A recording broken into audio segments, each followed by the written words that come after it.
गवनवा होली में शिव मांगे गवनवा होली में शिव मांगे गवनवा होली में शिव मांगे गवनवा होली में पहला संदेशा ब्रह्मा जी के आइल पहला संदेशा ब्रह्मा जी के आइल गौरा के मने संदेशा न भइल गौरा के मने संदेशा न भइल हम नहीं जयबो डोली में हम नहीं जयबो डोली में शिव मांगे गवनवा होली में शिव मांगे गवनवा होली में शिव मांगे गवनवा होली में शिव मांगे गवनवा होली में दूसरा संदेशा विष्णु जी के आइले दूसरा संदेशा विष्णु जी के आइले गौरा के मने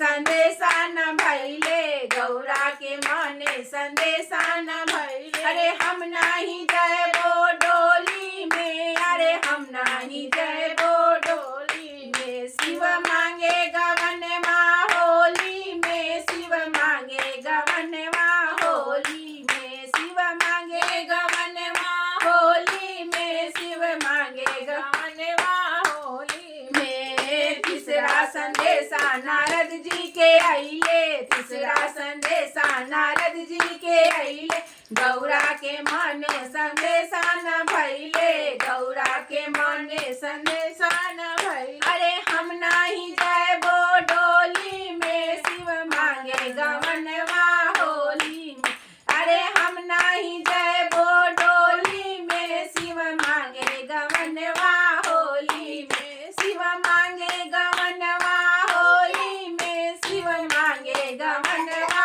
होली में चौथा संदेशा शिव जी के आइले चौथा संदेशा